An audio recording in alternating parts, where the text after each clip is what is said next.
Top സിനിമകൾ ഏറ്റവും കൂടുതൽ കളക്ട് ചെയ്ത സിനിമകൾ ഇതിൽ പറയുന്നത് 87 ചിത്രങ്ങളിൽ ബമ്പർ കളക്ഷൻ 2 സിനിമകൾ 20-ാം നൂറ്റാണ്ടും ന്യൂഡൽഹിയും നമ്മുടെ ലാലേട്ടൻ്റെ മമ്മൂക്കയുടെയും സിനിമകൾ തന്നെയാണ്.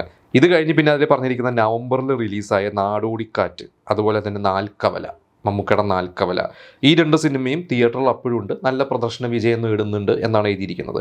എനിക്ക് തോന്നുന്നത് നാൽക്കവല അങ്ങനെ ഭയങ്കര ബ്ലോക്ക് ബസ്റ്ററൊന്നും ആയിട്ടില്ല, പക്ഷേ നാടോടിക്കാറ്റ് നമുക്കറിയാം നല്ല ഹിറ്റായിരുന്നു. എനിക്ക് തോന്നുന്നു സത്യൻ അന്തിക്കാട്, മോഹൻലാൽ കൂട്ടുകെട്ടുകളിലെ അതിന് മുമ്പ് സന്മാനത്തിലുള്ള സമാധാനവും ടി പി ബാലഗോപാലിനൊക്കെ ഇറങ്ങിയിട്ടുണ്ടെങ്കിൽ നാടോടിക്കാറ്റ് എനിക്ക് തോന്നുന്നു ഇതിൻ്റെയൊക്കെ കളക്ഷൻ വെട്ടിച്ചിട്ടുള്ള സിനിമയാണ്. എനിക്കെൻ്റെ കറക്റ്റായിട്ടുള്ള എനിക്കൊരു കളക്ഷൻ അറിയില്ല, പക്ഷേ നല്ല കളക്ഷൻ തന്നെയാണ്. അപ്പോൾ അങ്ങനെ നോക്കുകയാണെങ്കിൽ നാടോടിക്കാറ്റും ബ്ലോക്ക് ബസ്റ്ററിലേക്ക് എത്തിയിട്ടുണ്ട്. നാൽക്കവലയുടെ കാര്യം എനിക്ക് അത്ര ഉറപ്പില്ല, നിങ്ങൾക്ക് അറിയുമെങ്കിൽ നിങ്ങൾ പറയാം.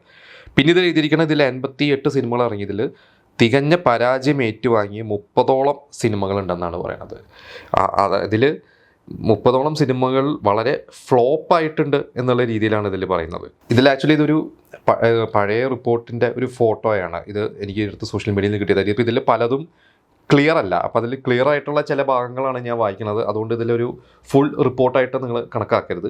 ഇതിൽ എഴുതിയിരിക്കുന്ന മറ്റൊരു കാര്യം, ഇപ്പം നമ്മൾ പറഞ്ഞു ലാലേട്ടനെയും മമ്മൂക്കയുടെയും നായകന്മാരായിട്ട് തിളങ്ങി നിൽക്കുന്ന അവർ രണ്ടുപേരും തന്നെയാണ് ആ വർഷം എന്ന് പറഞ്ഞു.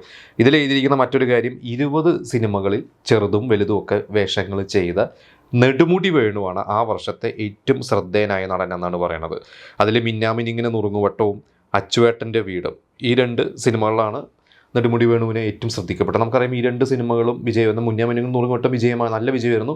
അച്ചുവേട്ടൻ്റെ വീട് മോശമല്ലാത്ത ഒരു കളക്ഷൻ നേടിയ സിനിമയാണ്. ഇതിൽ മിന്നാമിനിങ്ങിൻ്റെ നുറുങ്ങുവട്ടത്തിൽ നമുക്കറിയാം നെടുമുടി വേണു കമൽഹാസനോടൊപ്പം ഫൈനൽ റൗണ്ടിൽ വരെ അന്ന് നാഷണൽ അവാർഡ് മത്സരിച്ചിട്ട് കമൽഹാസനായിരുന്നു അന്ന് അവാർഡ് കിട്ടിയത്. പക്ഷേ ഒരുപാട് അപ്രിസിയേഷൻ നെടുമുടി വേണുവിന് കിട്ടിയ സിനിമയായിരുന്നു അത്.